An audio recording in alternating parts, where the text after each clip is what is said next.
Have you ever looked at a child and seen a striking resemblances to a parent, or maybe a grandparent, and wondered how those traits got passed down? It is truly fascinating to see how family characteristics emerge. No, children do not always inherit traits directly from their parents in a simple one-to-one fashion, and sometimes a trait might seem to skip a generation entirely. While children do inherit their genes from both parents, the way these genes combine and express themselves is a bit more intricate than just a direct copy.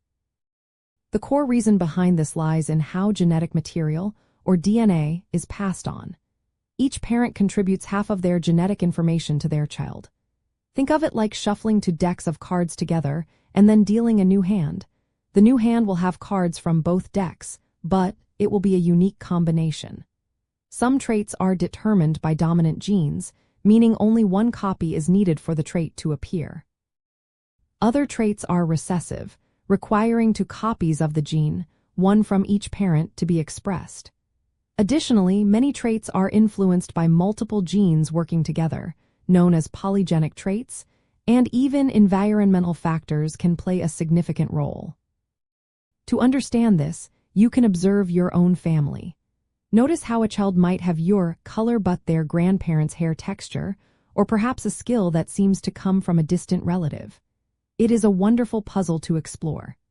You might also find that while a child has the genetic potential for a trait, such as height, their nutrition and lifestyle can also influence its full development. It is all about looking for patterns and understanding that the outcome is often a blend of many influences.